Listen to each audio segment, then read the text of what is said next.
Benvidos a Santiago, sí. Todos presumimos do que sabemos, pero presumimos do que non sabemos. Pois eu hoxe vou presumir ou vou tratar de cubrir as necesidades que teño en descoñecementos, como, por exemplo, a Universidade de Santiago de Compostela ten, iba a dicir tiña, non, ten unha orquestra do espazo de cámara que xa ten 5 anos de vida, que ten un director cunha ampla trayectoria profesional e que acaban de sacar este CD doble no que celebran este primeiro lustro de historia.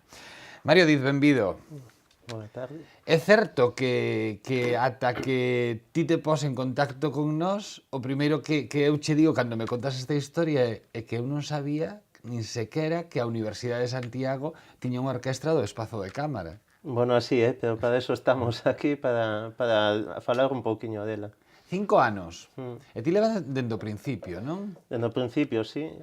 Formouse con un inicio moi humilde, con pouquiña xente, pero ano tras ano se foi facendo... Cantos erades ao principio? Pois debíamos ser sobre 15 rapaces, todos universitarios, e incluso nos 2 primeiros anos participou xente que non era da USC, pero a medida que foi pasando os anos, a verdade é que foi medrando en cantidade de xente e tamén en cantidade de universitarios. Agora mesmo son casi todos universitarios. Naquel momento era case a pequena orquestra do espazo de cámara, non? Porque 15... Sí, de feito o nome aínda conserva esa nomenclatura de cámara que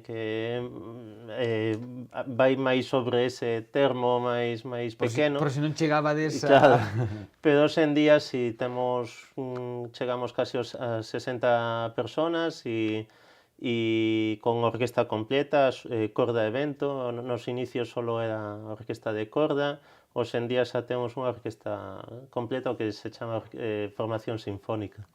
Nestes 5 anos, neste lustro de historia, pasaron pola orquestra do espazo de cámara da USC, ou orquestra da USC a partir de agora, máis de 200 persoas.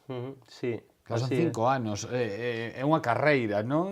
Sí, porque ademais dentro do proxecto xeral, ano tras ano tamén se fan pequenos proxectos que, como pasa nos veráns se fan proxectos casi independentes, como digo, dentro do xeral, onde participan tamén mozos e mozas que veñen de outras universidades ou de outros lugares, entón tamén... Residen, por chamarlle de alguma maneira. Sí, tal cual. E canto tempo?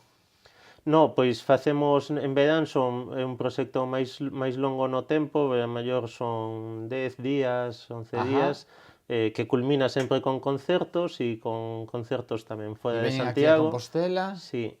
E de onde viñeron, por exemplo? Pois este ano, que foi un ano tamén que funcionou fantásticamente, tivemos xente de Madrid, de Segovia, algún de Palencia, me parece tamén, algún de Andalucía. Porque hai outras orquestras en outras universidades. Sí, en España hai pouquiñas orquestas todavía, por eso tamén é un luxo ternos aquí en Galicia agora esta orquesta. Houbo unha en Coruña que funcionaba moi ben tamén, pero, bueno, pois cousas da vida.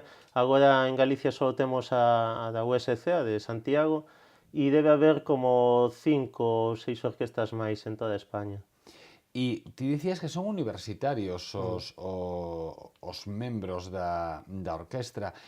Como isto? Cando chegan os rapaces, acheganse e din, mira que eu sei tocar, non sei, o trombón, o violín, podo formar parte da orquestra, hai unhas audicións... Sí, isto é unha orquesta de carácter amateur, é unha orquesta que está pensada e dende o seu inicio ademais se intentou facer precisamente para dar cobertura a aqueles rapaces que xa teñen formación musical previa, que a mellor estudian en escolas de música ou en conservatorio, e continúan despois os seus estudios por outros derroteros, non? Entón, o sentido que ten esta orquesta precisamente é darlles cabida e que teña un valor especial esa formación anterior que tiveron.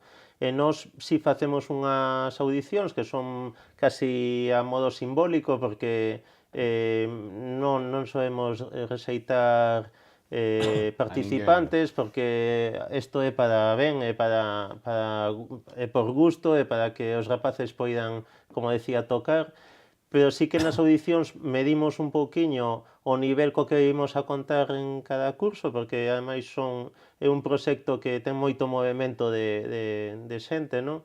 E despois tamén é verdade que, por desgracia, hai instrumentos que hai que facer un corte, porque non podemos ter, por exemplo, 8 frautas ou 10 clarinetes, non? Unha orquesta ten unha capacidade xa Ten que estar repartida a claro, cousa.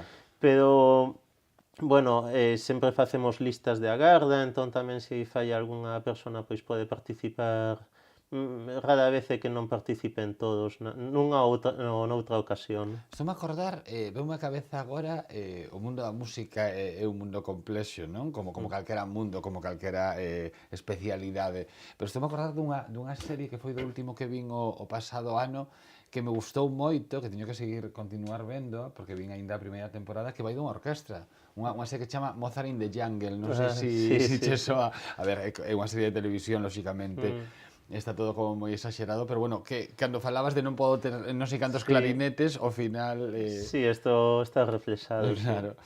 Que che ia dicir? Vale, que o mundo o mundo da música, como calquera grupo, tampouco quero, pero bueno, sempre ten un algo así como como de clásico, non? O mundo, sobre todo o mundo da música das orquestras, pero ten algo dende fora como de elitista, refírome, que non é o mismo unha banda de música cunha orquestra ou unha Real Filarmonía. E o que quero dicir é que a onde vai todo isto, debe estar pensando Mario, que me vai preguntar este home? Quero dicir é que a vosa orquestra, a orquestra do Espazo de Cámara da Universidade de Santiago, sí que ao final democratiza todo moito máis, porque ao mellor un rapaz que no seu pobo estivo tocando na banda municipal de música toda a vida, pois quere continuar e continúa na orquestra da universidade, non? Sí, de feito, en Ventos claramente temos... Eu creo que non hai ningún solo rapaz que toque instrumento de vento que non teña a súa banda propia. Efectivamente, en Galicia se fixo moito traballo de popularización da música a través das bandas, e noutras rexións de Europa pasa o mesmo, pero con orquesta, non con banda, non? Eso é un traballo que tamén eu creo que se irá gañando, é unha cuestión de tradición, e pouco a pouco seguro que vai haber orquestas nos povos, nas vilas de Galicia, casi seguro, pero eso hai que ilo facendo. É unha mostra delo, pois esta orquesta, non? Esta orquesta, como decía antes, de carácter amateur, para aficionados, e a min ademais me gusta sempre falar tamén desto, de dignificar isto, que ás veces a palabra aficionado se mal utiliza na nosa linguaxe, e incluso ás veces se utiliza como incluso insultivo, non? Sí, aficionado. Claro, efectivamente, e para nada, todo o contrario. De feito, o aficionado musical... Claro. O aficionado musical é o que vai a consumir a música profesional despois, non? Oxalá o público que vai a ver, por exemplo, a Real Filarmonía de Galicia ou a Sinfónica de Galicia, sexa un público que xa saiba tocar, o que teña experiencias tamén, porque vai a vivir de outro xeito esta historia. O mellor, os rapaces que van porque son amigos, en principio, de algún dos membros da banda, da orquestra, ao final pois lles gusta este tipo de música e por eso acaban na Real Filarmonía. O sea, todo é como espectador. Efectivamente, sí. E unha das cousas que máis admiro destes proxectos, cando ti me dis comezamos con 15 e agora mesmo somos 60, en estes 5 anos pasaron máis de 200 persoas, é a continuidade, pero cara a alza, non? Porque o doado, e todos sabemos como funciona isto, cada vez que moitos de nós apuntámonos a calquera actividade, sobre todo a xente nova en épocas de exames e demais, vaste desinchando e vas deixando cousas de lado, e moitas veces para cousas que te comprometiches van quedando no aire e entón comezas un proxecto no que sodes 20 e cando remata o ano sodes 4 e malavenidos. Pode ser, sí. E cal é o segredo de manter a xente nova cun compromiso nun proxecto? Bueno, efectivamente que un proxecto medre é un indicativo de que algo está callando ou funcionando, non? E o segredo, pois non che sei decir, porque a verdade é que hai unha aposta grande de enerxía, a USC cada ano se está implicando máis, eu estou moi satisfeito nesa parte tamén.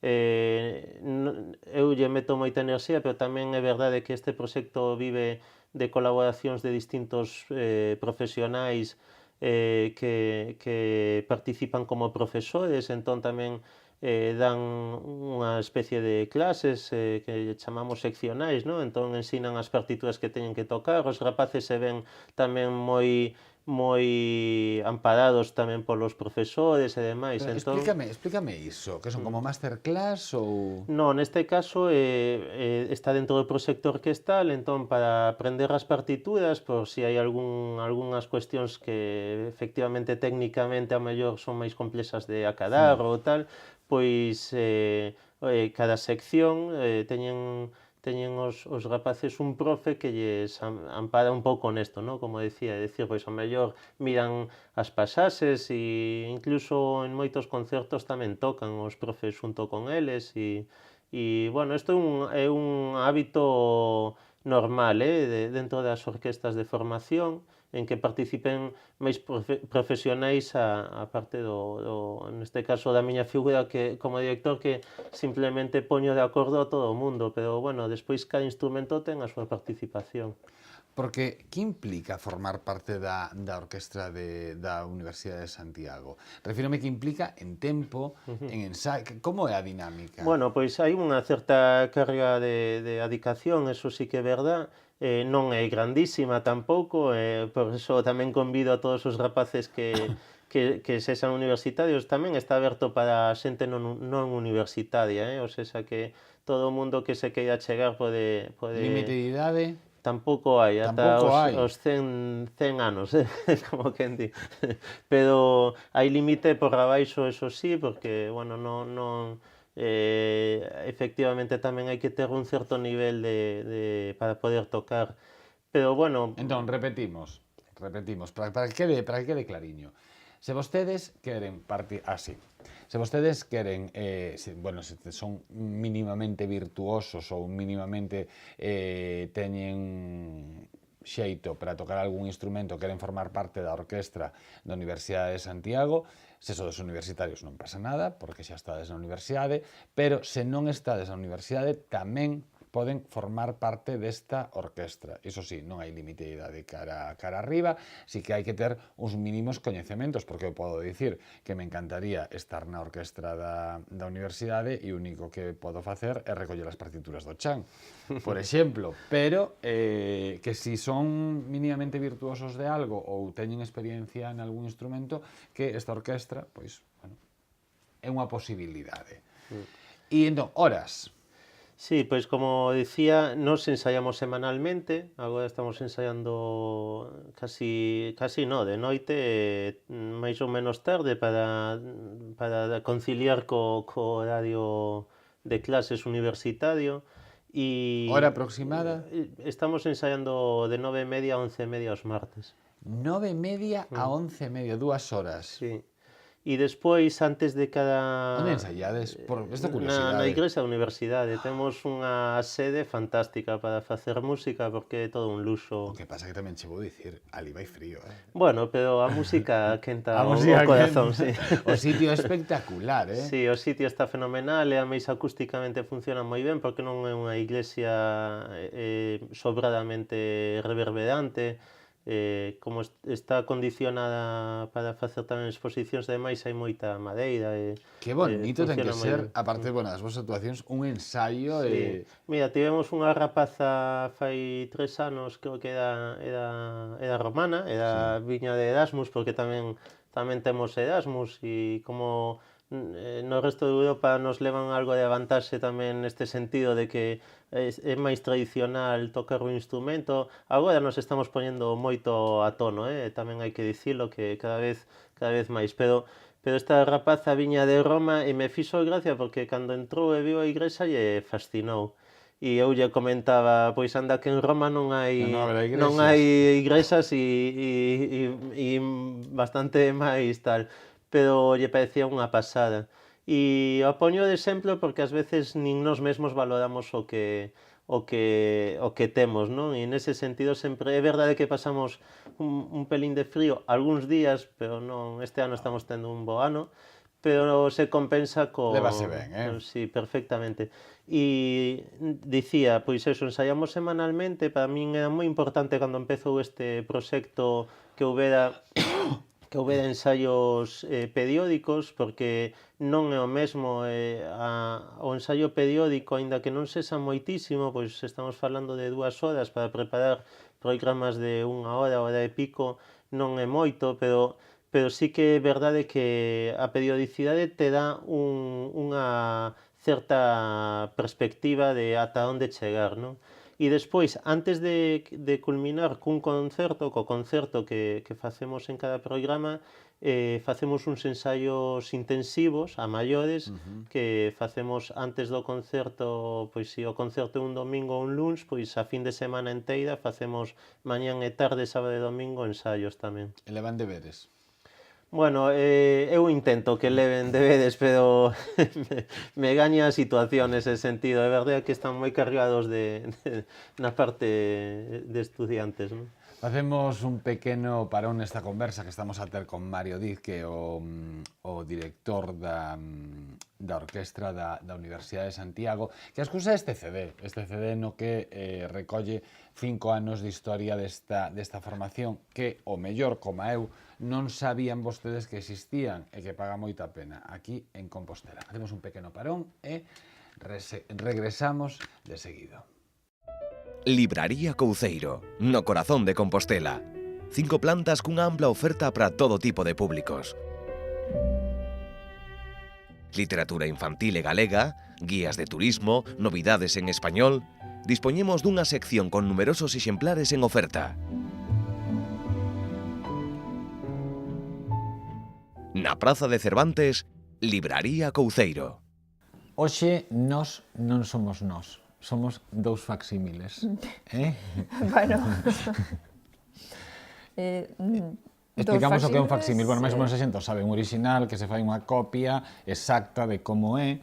Sería como a clonación, non? A ver, son 2 facsímiles, pero son distintos. Pero nós, digo, nós. A nós. Nós, claro. Bueno, hoxe non sei eu se estamos para moito facsímil. Ou sería mellor que fora case un facsímil de non os dous. Hoxe non estamos nós o 100%, pero imos facelo tan ben ou polo menos como sempre. Como sempre. Bueno, comezamos logo. 2 facsímiles, pero son diferentes. Ajá. Primeiro, facsímil da primeira edición, e creo lembrar que é a única, hasta ahora que eu me dei a conta, da familia de Pascual Duarte, traducido ao galego.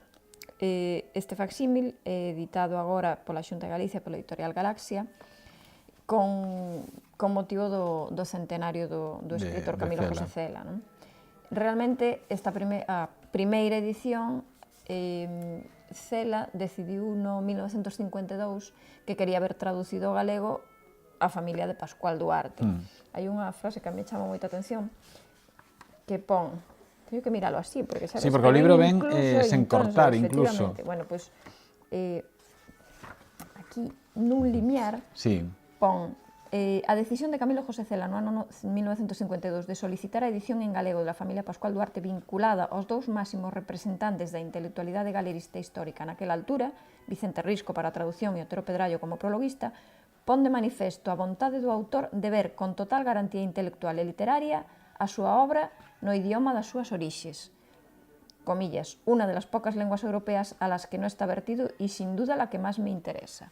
Entón, a traducción era de Vicente Risco, a traducción deste A familia de Pascual Duarte. O prólogo do Otero Pedrallo, pero ainda así esta traducción prolongouse durante 10 anos, porque el solicitou no ano 52, pero ata o 62 non foi publicada. Pois agora volve esta traducción única do ano 62 de A familia de Pascual Duarte, de Camilo José Cela, traducción de Vicente Risco e limiar o prólogo de Otero Pedrallo. A verdade é unha rareza. O prólogo, a ver, o limiar está feito para esta edición, o limiar é de agora, o prólogo é o que fixo... O prólogo original, vale, e despois fixos tamén sí. un limiar. Pero mira que edición, podemos ensinar a un pouco, pero ven sin coser, veñen os caderniños, de feito veñen tonsos, sin cordar nada, veñen os caderniños sin coser tamén. Casi hágaselo usted mismo. Sin cortar, sí. Sí. É curiosa, é unha edición ben curiosa. Sí, para coleccionistas, realmente. E despois, o segundo facsímil... Outro facsímil, pero este era facsímil dunha primeira edición publicada. Sí. E este facsímil dun manuscrito. Sí, xa se ve no formato que elixa Alvarellos para este facsímil do manuscrito, que ten o formato de... Que era o caderno, realmente imos empezar dicindo que é o manuscrito inédito de 4x4 de Manuel Antonio. E a editora elexiu, pois, conservar o formato original, porque o manuscrito estaba escrito así nun libro destos de contas. Que bonito. E o que fixo foi conservar absolutamente todo. Que bonito. E incluso veñen follas soltas, aparte de vir aquí o original, aparte de vir o original reproducido, despois veñen follas soltas, que supoño que Manuel Antonio foi escribindo de outros poemas, e a transcripción de todo o que aparece escrito. E que foi, esta foi unha edición que foi, mira... A verdade é que é unha preciosidade de... Edición e transcripción de Anxo Tarrío Varela, entón, ao final, ven a transcripción do que pon o manuscrito, pero trae todo, é dicir, incluso onde hai un título que primeiro puxo un título, tachouno, a continuación ao lado puxo outro, ven todo reproducido. Sen desmerecer nin a familia de Pascual Duarte nin ningún dos outros, é unha edición increíble. O manuscrito original conservan os herdeiros de Domingo García Sabel, entón cederono para facer esta reproducción, e supónse que é o manuscrito polo que se guiou Ángel Casal, que foi o editor desa primeira edición de Manuel Antonio, para facer a primeira edición na editorial Nós na Coruña. Como din aquí na contracuberta... No 28. Sí, escribiu entre 1926 e 1927 ao bordo dun barco, o Paileote Constantino... Tanto xa non che sei, Sí, non me acordo o nome pero foi publicado no 1928. Pois como di na contracuberta, un dos manuscritos inéditos máis agardados da literatura galega, pois de 4x4 de Manuel Antonio, en versión dese facsímil do manuscrito inédito. Unha verdadeira obra de arte. E agora, dúas mulleres de dous tempos diferentes, pero que teñen algo en común, que son bravas. Que son bravas, pois sí. Urco Editora comeza unha colección titulada así, Mulleres bravas da nosa historia, e comeza pois con Rosalía de Castro, e con María Victoria Moreno. Rosalía Castro creo que necesita pouca presentación. O que si lembra os debuxos de Eva Agra, que é unha ilustradora magnífica. E o texto de María Lado, no caso de Rosalía, e o texto de Eli Ríos no caso de María Victoria Moreno. María Victoria Moreno é unha escritora... Os debuxos son os dous de Eva, estou vendo, sí. Son os dous da mesma. No caso de María Victoria Moreno, quizáis a máis descoñecida, máis descoñecida, é unha autora que non é galega, que é extremeña, pero que con 22 anos veuse a vivir a Galicia e enamorouse de Galicia do galego e decidiu, pois, convertir a súa vida ao galego. Fíxose, aparte de escribir en galego nun tempo no que non, porque ela naceu, creo que no 41, me parece que, creo lembrar aproximadamente, sí, no 1941, pois, con 22 anos veu a Galicia a escribir en galego nunha época na que digamos que estaba mal visto, e non só iso, senón que ademais escribiu literatura infantil e xuvenil.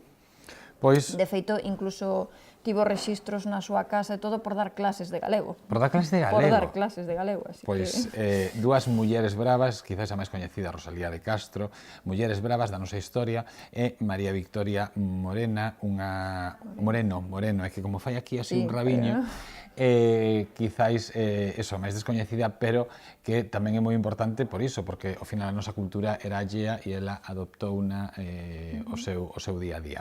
Esta colección de Urco Editora, temos o facsímil do manuscrito inédito de 4x4 de Manuel Antonio, de Alvarellos Editora, e seguimos con facsímiles, neste caso, desa primeira edición da familia de Pascual Duarte, de Camilo José Cela, con traducción de Vicente Risco, que tomou o seu tempo, polo menos Sí. ata a publicación, houbo 10 anos, e prólogo de Otero Pedrallo. A verdade é que auténticas maravillas. Hoxe fixemos unha boa selección. Encantáronme, os tres. Bueno, os tres, catro. Ata vindeira Ata semana. vindeira semana. El joven protagonista de la novela es un muchacho un tanto atolondrado y siente una especie como de atracción compulsiva hacia, no solo ya hacia la mujer de su maestro, sino hacia todas las mujeres que se cruzan en su camino. Es que también hay un momento también de erotismo un poco descontrolado, ¿no? Y es lo que le ocurre al protagonista, que efectivamente en cierta medida la atracción que siente hacia su maestro es precisamente por estar casado con una mujer que le gusta, ¿no? Y esto hace que la relación sea una relación, no diré más perversa, porque no llega a serlo, pero sí más turbia, digámoslo así, ¿no? Más turbia, es decir, de alguna manera, acercándose a su maestro, también se está acercando hacia la mujer de su maestro por la que se siente atraído, ¿no? Y de alguna manera también el maestro utiliza a su mujer para atraer a ese joven pipiolo, ¿no? Siempre hablamos de uno mismo, todos lo hacemos, ¿no? En nuestra vida cotidiana, cuando tratamos de explicar el mundo, lo explicamos desde nosotros, ¿no? Desde nuestra perspectiva, desde nuestras neuras, desde nuestros traumas. Y el escritor, naturalmente, siempre escribe sobre sí mismo, aunque esté escribiendo o refiriéndose a hechos pasados o futuros. En este caso concreto era inútil ocultarlo, puesto que, claro, es una novela que trata o que se desarrolla en el ambiente literario y protagonizada por dos escritores, uno joven, uno más veterano. Era inevitable, y en la actualidad, en nuestra época, era inevitable que una novela así era una novela sobre mí mismo, ¿no? Yo ya hace 22 años que publiqué mi primer libro y muchos más que empecé a escribir. Entonces me apetecía escribir una novela que tocase el tema de mi experiencia como escritor, ¿no? Digamos que fue en ese momento. Siempre tuve también claro que algún día quería escribir una novela sobre esta cuestión de la relación entre el maestro y el discípulo. Yo fui un escritor que mantuvo relaciones muy intensas con escritores veteranos al comienzo de mi carrera, relaciones que en algunos casos no acabaron mal, en otros sí fueron relaciones bastante destructivas. Y la verdad es que me di cuenta que ahí había un material muy interesante que podía servir como intriga nuclear para una novela que tocara esta cuestión de las diversas vicisitudes por las que atraviesa una vocación literaria a lo largo del tiempo. Muchas revelaciones de mi mundo interior, y fue un libro desgarrador que escribí con mucho ímpetu, precisamente porque es un libro muy sincero, pero tiene componentes muy desgarradores. Lo que sí es verdad es que al acabarlo me sentí muy liberado, conté cosas que nunca había contado a las claras, y que contadas así, de forma fabulada, resultan más fáciles de deslizar. Sí, había muchas cosas que necesitaba contar y que nunca lo había hecho, ¿no? Porque las tramas de mis novelas, más allá de que metiese, naturalmente que sí, asuntos personales, pero quedaban muy difuminados, ¿no? en personajes y en situaciones que nada tenían que ver conmigo. En cambio aquí, por el material que estaba contando, escritores, conflictos personales, me permitía deslizar más estos asuntos. Doy gracias al cielo por haber tenido un triunfo temprano. Lo que pasa que es verdad que el éxito, que siempre como se dice ahora, se gestiona mal, pues en la juventud se gestiona todavía peor, ¿no? Porque eres una persona más ingenua, menos experimentada, y por lo tanto el éxito te golpea más de lleno, ¿no? Pero bueno, afortunadamente es una etapa que superé, y aquí seguimos tantos años después, ¿no? De manera que no me arrepiento, al contrario, porque ganar el premio a una edad tan temprana fue lo que me permitió vivir de la literatura. Hoxe no programa contamos con Mario Diz, que é o director da Orquestra da Universidade de Santiago. Por que fago así? Isto parece casi un disco de heavy, estou pensando, dende lonxe. Pois non, é o disco da Orquestra do Espazo de Cámara da Universidade de Santiago e recolle 5 anos de historia. Antes de seguir ca orquestra, eu teño que facer unha pregunta. Que fai un director de orquestra? Ti dixeches moi ben antes que foi... Dixeches algo así como poñer de acordo a todo o mundo. Efectivamente. Pero claro, nos vemos a historia da batuta, que, vale, te da partitura, dixe, ahora vas ti, pero supoño que detrás diso, desa imaxe como tan icónica, non, do director de orquestra, hai moito máis. Eu sempre digo que o director de orquesta, máis que director, debe ser músico. Ser director non sei tampouco moi ben o como definilo, o ben que... Pero o músico que fai de director é o que ten entendida e estructurada a obra na súa cabeza e fai unha proposta musical. Aquí nos metemos a nunha parte pois máis artística e máis técnica, quizáis, pero na parte musical, ¿no? Na parte de linguaxe musical. Tamén creo que o traballo realmente importante dun director é nos ensaios. Despois, o concerto é outro mundo completamente distinto que vive deses ensaios, desa posta en común que dicía, ¿no? E o concerto, efectivamente, dependendo tamén da obra, hai obras que necesitan ás veces marcar entradas ou dar os pasos de algunhas outras intervencións pois musicais ou instrumentais, pero hai outras obras que, por exemplo, o director casi nun concerto, isto me vai a matar moita xente, pero ás veces é incluso prescindible, non? Pero, non se pode prescindir do director, insisto. Esa imaxe da batuta non pode haber unha orquestra aí...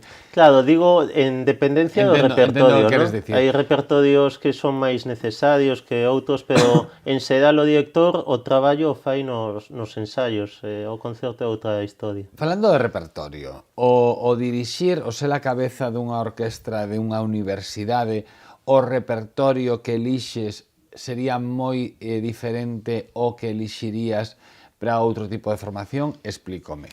O mellor ser xente nova, o mellor sabendo que o público tamén vai ser dun corte bastante novo, pois apostas máis por Wagner que por Sibelius, non?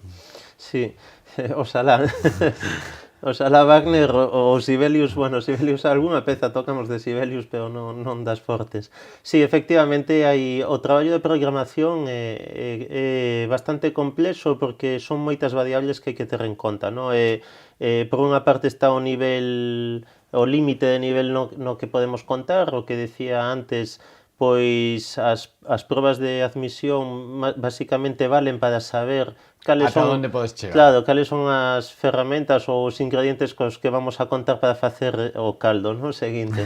Pero esa é unha variable, despois está a variable de tamén buscar un tipo de música que ao mellor non sexa tan habitual na formación sinfónica, tanto como para o que a executa, neste caso os rapaces, como para o público tamén, porque nós temos tamén unha labor de servir a un público, non? E ademais temos unha grandísima orquesta aquí en Santiago, profesional. Sería unha tontería intentar facer programas que poidan matar a outros programas que a mellor nos está aportando a orquesta profesional na cidade. Non sodes incompatibles, a orquestra, a Real Filarmonía e a orquestra da universidade poden convivir perfectamente. Claro, precisamente, por eso digo que a hora de programar si se ten en conta poder a mellor abordar algunhas pezas, algunhas obras que son máis difíciles de escoitar en orquesta profesional porque pois ao mellor non son tan grandes, non? Falemos de colaboracións, porque nestes 5 anos de historia, porque a excusa de traer a Mario foi falar deste CD, que é un CD que recolle estes primeiros 5 anos de vida da orquestra da USC, é un CD doble e hai pezas de Basi, Piazzolla, bueno, hai un Sí, está pouquiño... Bartók, Ravel, incluso. Ravel, sí. Hai un pouquiño de todo. Pois... colaboracións. Neste tempo tamén fixechedes colaboracións con outros espazos creativos da universidade. Sí, quería tamén falar das colaboracións personais, que se implican, porque... Pois primeiro, falamos da que eu che pregunte, ou falamos da que ti digas, primeiro das colaboracións que ti dixeches, as persoais.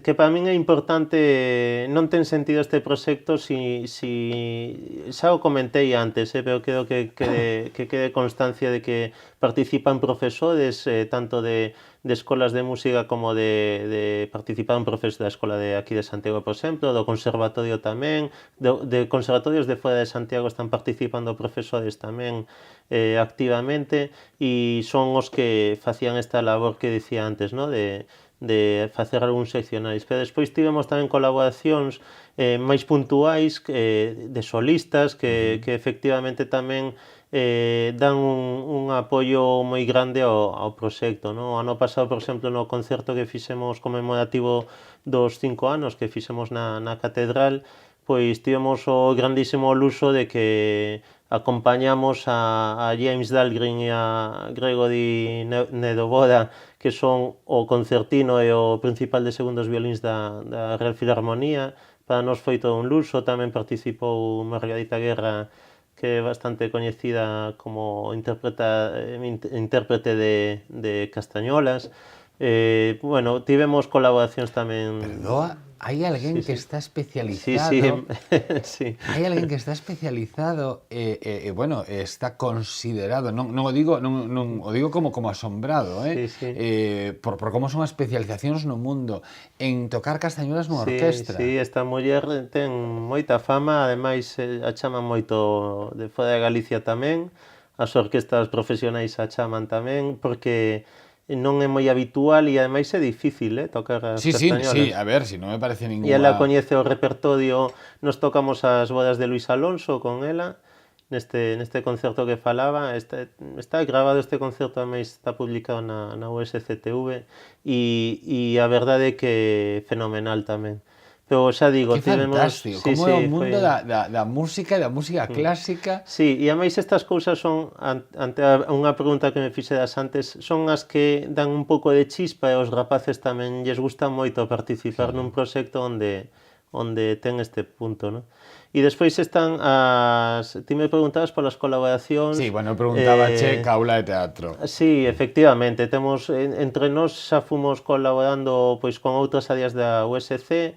Tivemos fai 2 anos a colaboración ca aula de teatro, que foi unha experiencia fantástica. Con musical de Sweeney Todd, sí. O que fixera Tim Burton, pois ese fíxose hai pois un par de anos aquí en Compostela, baixo man de Roberto Salgueiro, e había parte musical que corría a cargo de Mario. Sí, a partitura era de Sondheim, o compositor, e nós pois fixemos uns arranxos para adaptar a un número determinado de personas, porque non podíamos ir toda a orquesta, e ademais fixemos as funcións eran encima do escenario, a orquesta estábamos xunto con eles encima do escenario.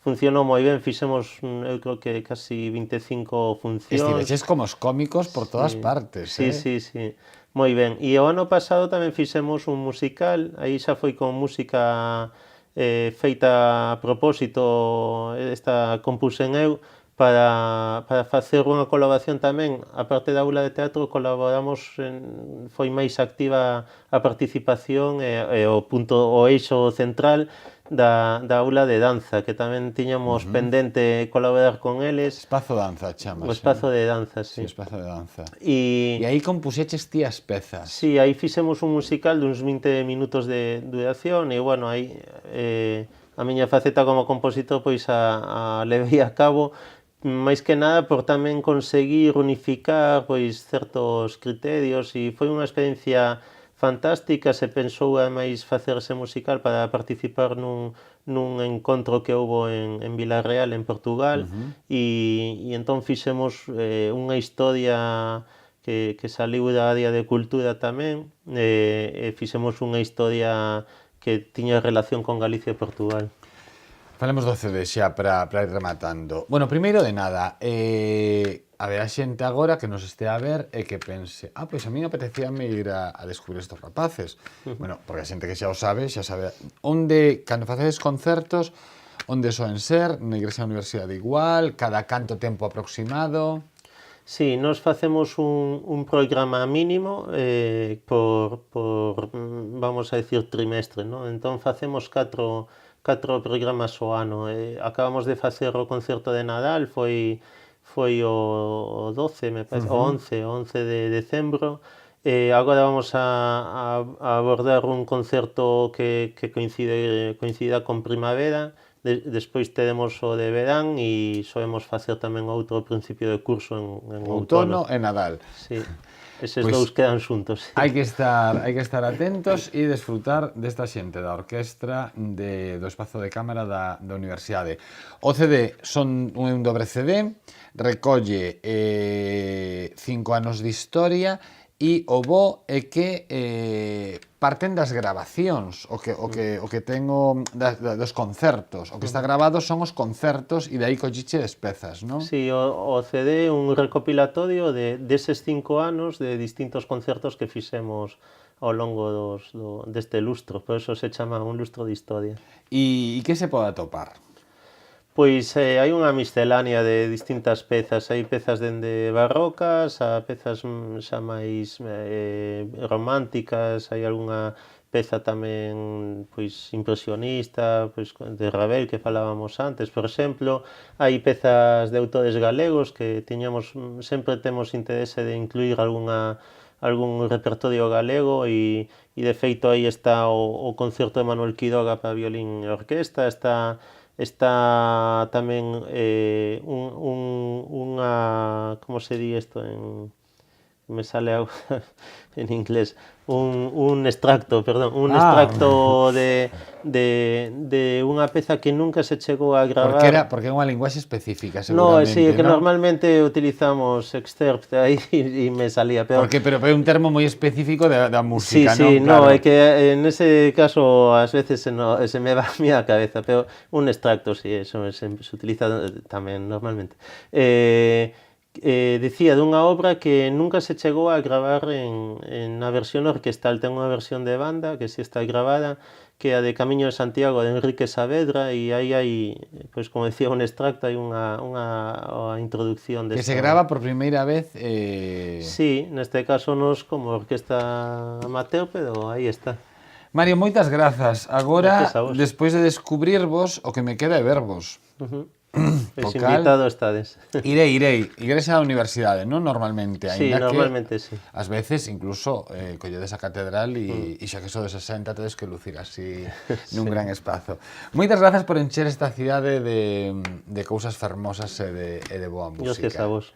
Pois xa sabedes, a Universidade de Santiago ten unha orquestra que conta con 5 anos de vida e para celebrarlo sacaron este CD que se chama Un lustro de historia 2011-2016, orquestra do espazo de cámara da Universidade de Compostela e o director era este home que se chama Mario Diz. Agardo que desfrutarades tanto desta conversa como a min. Nos marchamos. Estamos en Santiago Sí en Correo Televisión. Sexan moi felices.